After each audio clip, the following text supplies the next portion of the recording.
안녕하세요. 디지털 공학의 그 이론 수업을 시작하겠습니다. 우선 그 디지털 공학 과목은 여러분들 주로 어느 쪽에 시험 대비에 들어가는 과목인지 간략히 소개를 하고 본문의 내용을 수업을 시작하겠습니다. 자, 우선 그 디지털 공학은요, 우리 그 공무원 시험 중에 서울시 방송통신직종 7급 공무원 시험 과목의 필수 과목으로 들어가 있습니다. 자, 그리고 군무원 시험 있죠. 군무원의 그 정보통신 직종, 정보통신 직종의 7급 시험 과목에도 디지털 과학이 부과되고 있습니다. 군무원의 7급, 그리고 7급 이상의 상위 직급에도 디지털 공학을 부과하는 또 그런 또 종목이 있겠습니다. 그리고 또 군무원 직종에 총포직이라든지 뭐 유도무기, 뭐 의공 관련 또 몇 개 파트에도 전자회로가 아니라 디지털 공학 과목으로 시험을 부과되는 그런 과목으로 여러분들 준비를 하시면 되겠습니다. 그리고 국가직의 5급 과목에 5급 공무원 과목에도 디지털 공학이 시험 문제로 부과되는 선택 과목으로 들어가 있습니다. 그 이외는요, 전자회로 과목으로 디지털 회로 파트가 약 25%의 출제 기준을 갖고 있는 그런 쪽에 속하는 또 과목이 되겠습니다. 그러니까 디지털 공학 과목으로 시험 볼 때는 전자회로의 디지털 회로하고는 좀 개념이 다르게 순수하게 디지털 회로 설계나 해석에 관련되는 좀 깊은 내용들이 시험 과목에 출제가 되고 있다 하는 걸 참고로 말씀을 드리겠습니다. 자, 이렇게 해서 우선 디지털 공학은 크게 나누면 지금 제가 흑판에 써놨습니다. 이제 첫 번째 섹션은 디지털 회로의 기본 이론 하는 내용을 먼저 쭉 공부를 하시고, 그다음에 두 번째는 디지털 회로의 조합논리 회로를 우리가 설계하는 조합논리 회로 설계 및 해석에 관련되는 파트가 두 번째 섹션에 들어가 있고, 그다음에 세 번째 섹션은 조합논리 회로에 우리 디지털을 응용하는 조합논리 회로 설계 및 해석에 관련되는 파트, 이렇게 세 개 섹션으로 크게 구성을 할 수가 있고, 또 마지막으로 디지털 회로의 응용이라고 볼 수 있는 AD 컨버터나 DA 컨버터 회로에 관련되는 그 부분은 뭐 시험 문제에 많이 부과되지 않지만은 그 응용 파트가 또 포함이 되는 이런 크게 나누면 4개 섹션으로 구분해서 지금부터 수업을 진행을 하도록 하겠습니다. 자, 그리고 대부분 시험 문제 출제되는 파트는 골고루 출제가 되지만은 그래도 디지털 공학은 주로 상위 직급으로 시험 과목으로 많이 채택이 되고 있습니다. 그래서 대부분 어떤 문항들이 출제가 되느냐 하면, 첫 번째로 우선 기본 회로 파트가 먼저 숙지가 돼야 되겠죠. 그러니까 출제되는 주요 핵심 내용은 우선 디지털의 기본을 먼저 여러분들 숙지를 하셔야 됩니다. 어떤 진법의 개념부터 또 디지털 회로에 사용이 되는 어떤 기본 게이트, 어떤 디지털의 부품이라고 볼 수 있죠. 이런 기본 게이트라든지 또 디지털 회로의 논리식을 표현하는 방법, 또 간소화시키는 방법, 뭐 이런 것들이 전부 기본 이론 파트에서 쭉 다루게 되겠습니다. 자, 그 다음에는 회로 설계 파트로 들어오면 이제 조합 논리 회로 설계 쪽으로 들어갑니다. 그 중에 우리가 MSI 또 LSI, 그렇죠? 중규모 IC, 대규모 IC라고 우리가 이렇게 간략하게 표현할 수가 있겠습니다. MSI, LSI를 가지고 어떤 회로 구성하고 해석하는 그런 응용 파트가 또 시험 문제에 빠짐없이 출제가 되겠습니다. 자, 그 다음에는 순차 논리 회로 파트로 들어오면 아주 중요한 파트가 바로 플립플롭 하는 게 있죠. 플립플롭. 플립플롭의 종류 및 개념, 우선 요걸 먼저 숙지를 한 다음에 플립플롭을 가지고 우리 회로 설계할 수 있는 그런 파트, 플립플롭의 응용 파트가 되겠습니다. 그래서 그중에 아주 대표적인 게 카운터 회로 설계를 꼽을 수가 있겠죠. 반드시 디지털 공학 쪽의 시험 과목에는 카운터 회로 설계 파트가 꼭 부과가 된다. 이렇게 보시면 되겠습니다. 그 다음에 레지스타 회로 설계하는 것들. 그렇죠? 크게 나누면 이렇게 순차 논리의 플립플롭의 응용에 관련되는 이런 회로들이 조금은 깊게 정리가 잘 되줘야 되겠습니다. 그리고 아까 이야기했던 AD 컨버터나 뭐 DA 컨버터에 관련되는 회로 응용 이런 것들이 주로 기본적인 출제 핵심이 될 테고, 그리고 그 IC 내부 회로 있죠? IC 내부 회로. 이것을 우리는 논리전자 회로라고 이야기를 합니다. 논리전자 회로. 이게 좀 공부하는데 조금은 어렵게 느껴질 수가 있어요. 왜냐하면 아날로그 소자 가지고 뭐 트랜지스타나 또 모스 FET나 또 다이오드 같은 아날로그 소자로 이제 구성을 시켜 가지고 바로 이런 논리전자 회로는 바로 어떤 기능을 나타낼 때 또 어떤 기능 동작을 갖고 있는지를 물어보는 조금은 좀 어렵게 느껴지는 이런 파트가 또 시험 문제에 빠짐없이 출제가 되겠습니다. 자, 이렇게 해서 이런 것들이 기본 핵심이 되고, 또 디지털 공학은 시험 문제가 조금 어렵게 전문적으로 이렇게 깊은 내용을 시험에 출제할 수 있다.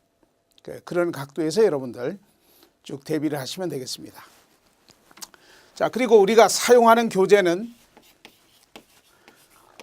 원래 이 공무원이나 공기업이나 뭐 단적으로 이제 공채라고 우리가 종합할 수가 있겠습니다. 바로 이런 공채 관련 쪽의 디지털 파트는 우리 디지털의 어떤 오래된 기본 교재라고 할 수 있는 만호가 작성한 디지털 회로 설계하는 그 교재가 우리 공채 시험에 대표로 많이 쓰는 레퍼런스 교재가 되겠습니다. 자, 이렇게 해서 우리가 사용하는 교재는 만호의 기본 회로 구성을 또 많이 참작을 해가지고 별도로 출간된 교재로 출판사는 에듀피디 출판사에서 나오는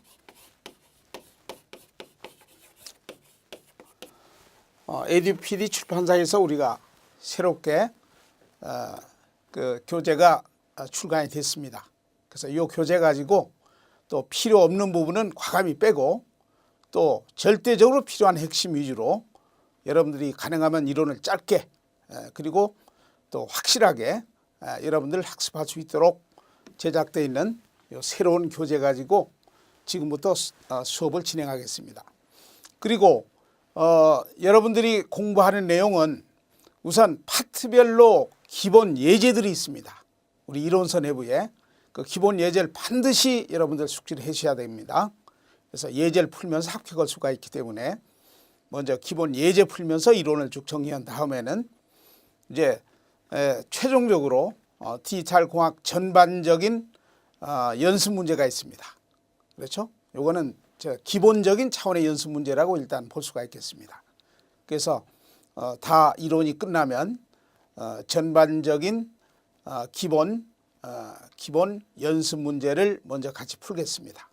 이제 그런 다음에는 디지털 공학이 아까 이야기했던 것처럼 상위 직급에 보통 7급 이상의 시험 문제를 많이 부과하고 있는 과목이기 때문에 이제 두 번째 연습 문제는 조금 난이도가 높은 이제 디지털 공학의 어떤 응용 핵심 연습 문제 가지고 이제 두 번 연습 문제 2회에 걸쳐서 같이 공부를 하면은 시험 대비가 완벽하게 여러분들 정리가 돼서 이제 높은 점수를 받을 수가 있겠습니다.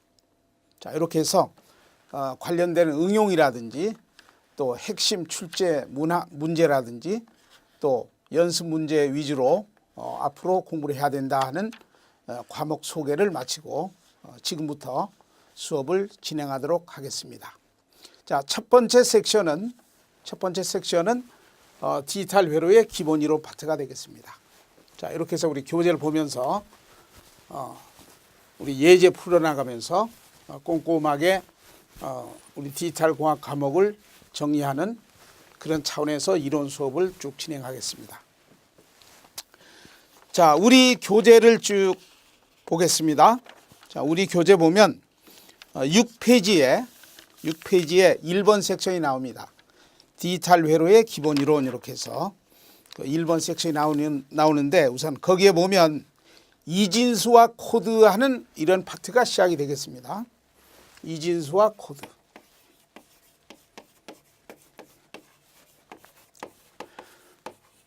자, 우선 그 디지털 회로는 아날로그 회로하고 다른 것이 두치 회로라고 할 수 있어요. 값이 두 개밖에 없습니다. 두치 회로. 그러니까 디지털 회로는 두치 회로다 이렇게 할 수 있죠.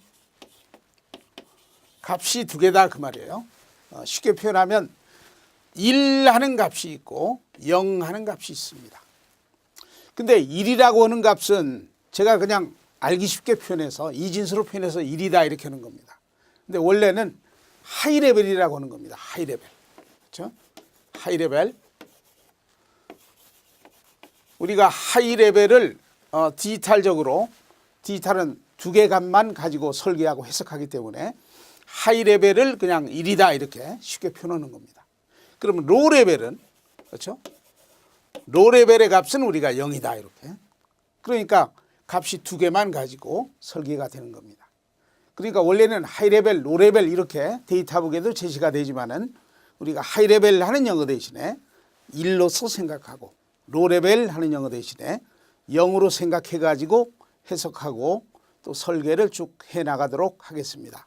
그런데 하이레벨 하는 요 영어 대신에 1이라는 요 수치로 이제 우리가 대응을 시켜서 해석을 하고 로레벨 하는 요 영어 대신에 0이라는 요 수치로 우리가 대응해서 해석하는 기법.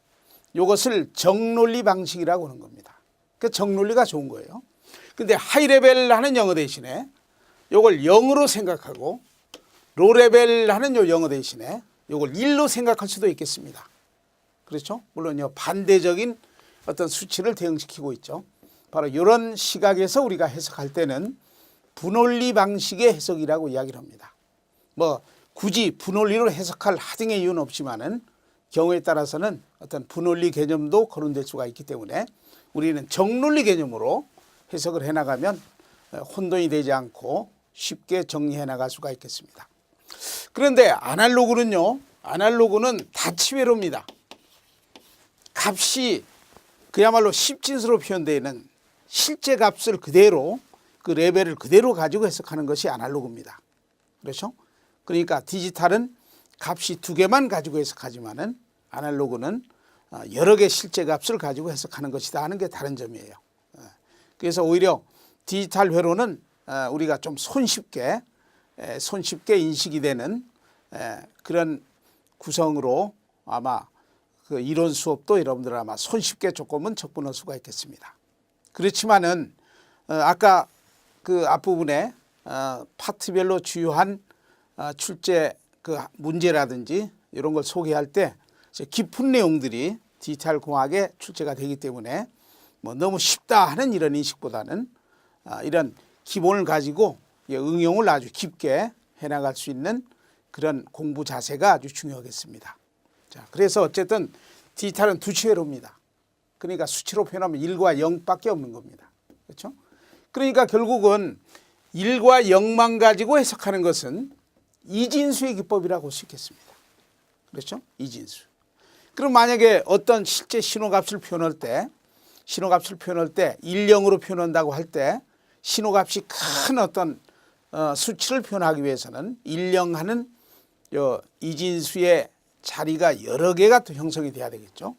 그렇죠? 뭐 1, 0, 1, 0, 1, 0 이렇게. 그래서 그런 경우는 표현이 길어집니다.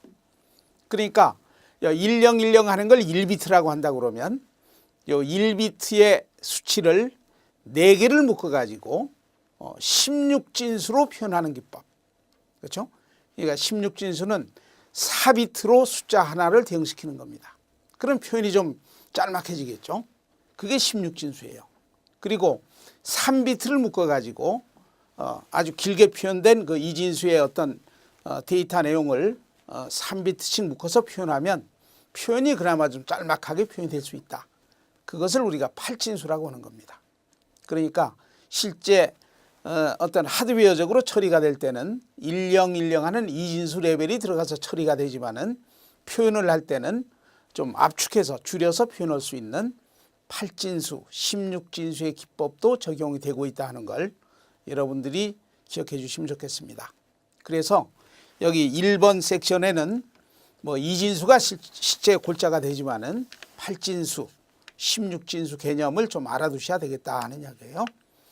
그래서 여기 1번에 보면 수의 구성과 진법 하는 게 나오죠. 그래서 아주 기본적인 것들은 간략하게 설명드리고 넘어가겠습니다. 자, 1번의 이진수, 이진수는 0과 1 두 개만 가지고 표현하는 기법을 우리가 이진수의 기법이다 이렇게 이야기를 하는 겁니다. 그 다음에 2번 8진수라고 되어 있는 거 있죠. 8진수라고 하는 것은 사용하는 수치가 8개라는 이야기입니다. 그러니까 0부터 0, 1, 2, 3 이렇게 해서 7까지. 그렇죠? 8개 수치 가지고 표현하는 것. 이게 8진수 기법이에요. 그렇죠? 그러면 7 같은 경우는 1비트 가지고 표현하는 이진수가 아니고 3비트 가지고 한꺼번에 7이다 이렇게 표현할 수가 있겠습니다. 그렇죠?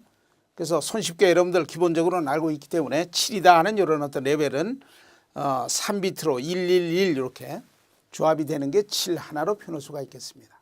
그렇죠? 그건 왜 그러냐면 111 하는 3비트의 이진수는 요 2비트는 웨이트 자리값이 2의 거듭 제곱이에요. 그러니까 제일 낮은 자리는 2의 0승 1의 자리, 요놈은 2의 1승 2의 자리, 요놈은 2의 2승 4의 자리. 그러니까 1 더하기 2 더하기 4 그러면 이건 7의 값에 해당되는 겁니다. 그렇죠? 그러니까 이진수로 111 이렇게 3비트로 표현되어 있는 것은 8진수로 표현할 땐 7이다 이렇게 한 자리로 줄여서 표현할 수 있겠다 하는 이야기입니다. 예를 들어서 6이라는 8진수는 110 하면 되는 거죠. 110. 그러면 1의 자리는 없지만은 2의 자리, 4의 자리 하니까 6이 되는 겁니다. 그렇죠? 1이라고 하는 것은 001 이렇게 하면 되죠. 이건 1의 자리, 2의 자리, 4의 자리 값은 없는 거니까 이건 1의 값을 의미하는 8진수의 표현 방법이 되겠습니다. 0이라고 하는 것은 000 이렇게 3비트로 표현해 주면 되는 겁니다. 근데 이것은 3비트씩 묶어서 이렇게 압축해서 숫자 하나로 표현하는 게 8진수지만은 요거보다 더 압축을 크게 해서 더 줄여서 표현할 수 있는 것은 16진수입니다. 그렇죠? 16진수는 사용하는 수치가 16개예요. 그러니까 0부터 9까지 10개 하고, 그렇죠? 그 다음에 10번 그래버리면 요거는 10, 두 개가 합성이 된 겁니다. 그렇죠? 그러니까 요 16진수의 10이라고 하는 요 값은 알파벳으로 가는 거죠. 이건 A다 이렇게 하는 겁니다. A. 그렇죠? 그리고 11 하는 것은 B다 이렇게 하는 겁니다. 그렇죠? 그러니까 4비트 가지고 숫자 하나를 표현하는데 16진수는 16개 수치를 쓰는 거기 때문에 이제 0부터 시작했으니까 가장 큰 수치는 15가 되겠죠. 15. 그러니까 15는 알파벳으로 들어가면 F가 되는 겁니다. F. 그러니까 16진수는 0에서부터 9까지 10개 하고 또 A부터 F까지 이렇게 16개의 사용하는 수치를 써가지고 이제 한 수치당 4비트의 이진수를 압축해서 표현하는 기법이 16진수가 되겠습니다. 그러면 F라고 표현되어 있는 것은 15에 해당되는 값을 나타내는 기호입니다. 그럼 이걸 이진수로 표현해봐라 그러면 4비트가 전부 1로 꽉 차 있는 거죠. 이렇게 되는 겁니다. 그러니까 여러분 이진수로 이제 4비트가 전부 1일 때는 요게 10진수로는 15에 해당되는 거죠. 1의 자리, 2의 자리, 4의 자리, 8의 자리. 요 8 더하기 4 더하기 2 더하기 1 그러면 15가 되겠습니다. 그렇죠? 그래서 이렇게 16진수는 0부터 9까지 10개 하고 알파벳으로 들어가서 A부터 F까지 이렇게 16개의 어떤 기호를 가지고 표현하는 게 16진수다. 이렇게 정의하시면 되겠습니다. 8진수는 수치 하나를 3비트의 이진수로 압축을 시켜서 표현하는 기법이 8진수 기법이다. 이렇게 정리하시면 되겠습니다.